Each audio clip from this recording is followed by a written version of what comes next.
Right, so today's topic is tires.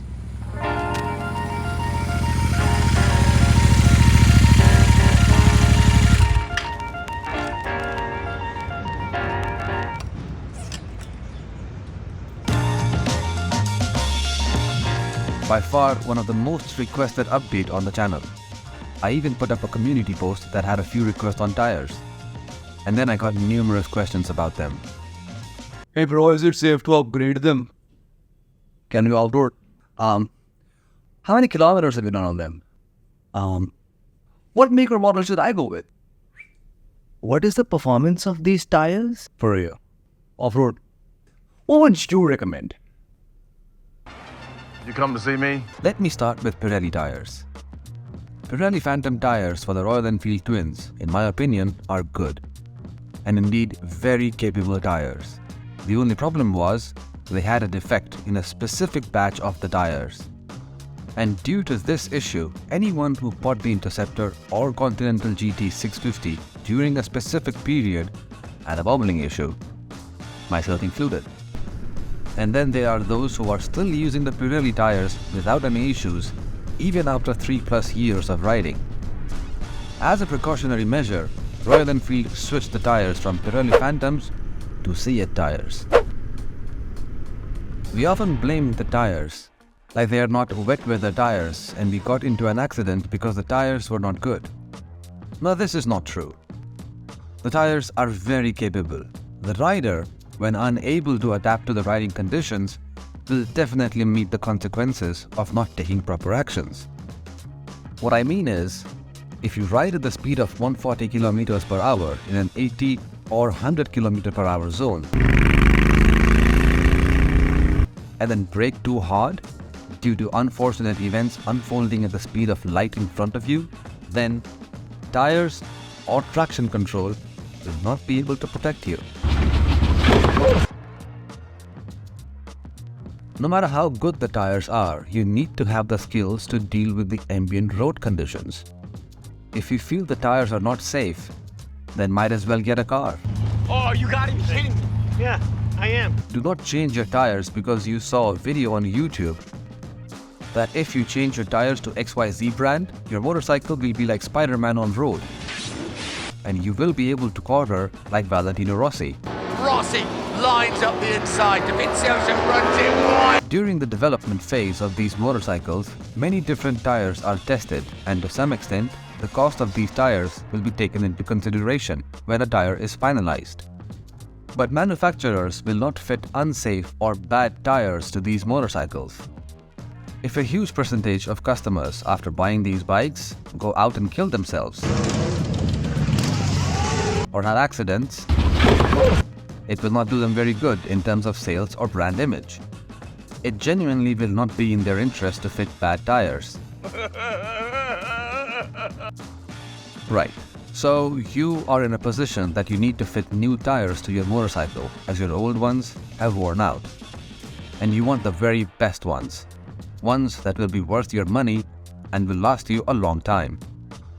But the minute you fit a tire on a motorcycle and start to use them, the rubber will start to wear. They will harden up over time, which will compromise grip. And the cross-sectional profile of the tire, which is normally rounded, will start to flatten out at the bottom. This is due to the fact that most of the time we are riding the motorcycle in a straight line, which puts a strain on the bottom section of the tire as they get flattened, and they affect the performance. Bottom line, if you are doing a lot of speeding, your tires will wear out rather quickly and you will face issues like wobbling. And unfortunately, the tires take the blame and the issue is parroted by many thinking that the tires will be an issue, and quickly that takes over the social media. I had to change my tires due to the manufacturing defect that I pointed out earlier. I have fitted Timsun tires. The make and model is Timsun TS659A, and I have ridden them for quite some time now. You need not spend 23,000 rupees to get Timsun tires. Simple Ralco tires will also perform ideally in road conditions. And last I checked Amazon India, they cost somewhat around 2,000 to 5,000 rupees for a set. Do keep in mind that Interceptor is not an off-road bike. It can do off-road, but it is not made for that. Because if it was, then it would have been branded a dual sport motorcycle by Royal Enfield in the first place. I have done about 7,500 kilometers on these tires. They are pretty good. The tire pressure on them is a bit odd, 39 at the front and 40 at the rear. The cross-sectional profile is a bit taller on these tires, and that gives a chunky look to the motorcycle, which I really liked. Starting with the rear, all tires have their profile written, embossed on them. These numbers mean the width of the tire is 150 mm, 70 mm is the profile, and 18-inch is the circumference.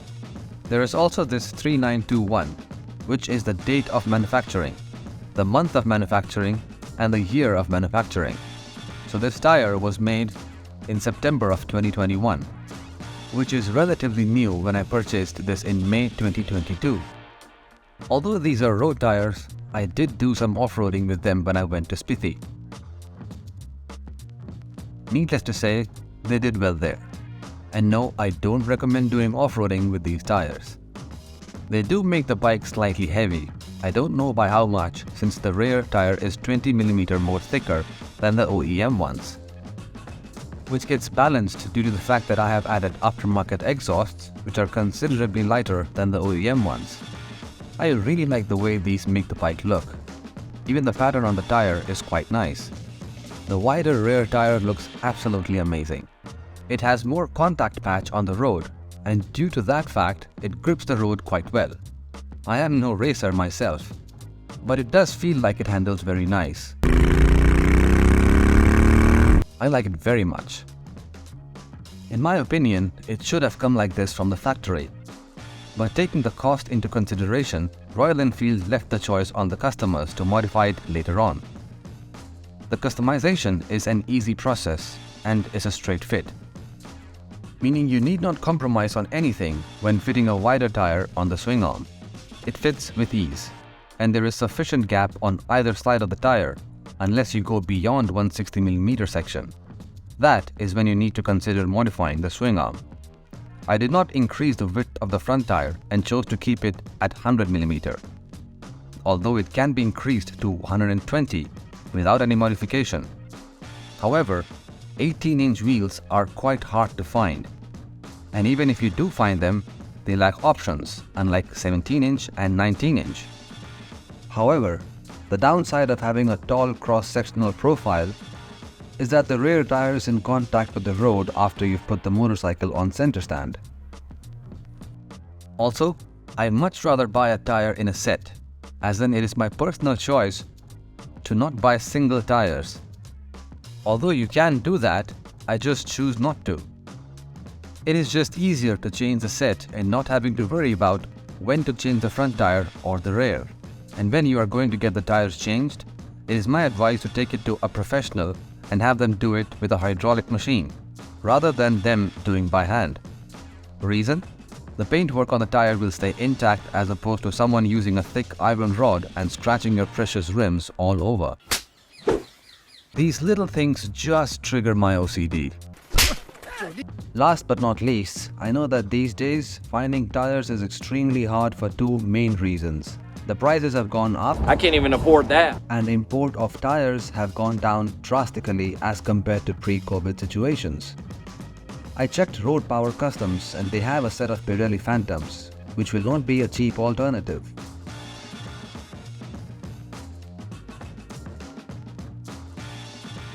Amazon is another option, but I couldn't find a rear tire of 18 inches. Good luck finding it. And lastly, I also checked torqueblock, the website from which I purchased these Timsun tires, and they have a few options, but I don't know how long will those last. The link to these websites is there in the description below. So there you have it. I hope this video helped clear some of your doubts for your Royal Enfield Twins. In case you have more queries, feel free to ask in the comment section. I read them all and I respond to all. Thank you so much for watching. Please, if you enjoyed the video, leave a like and consider subscribing to the channel. And I will see you in the next video.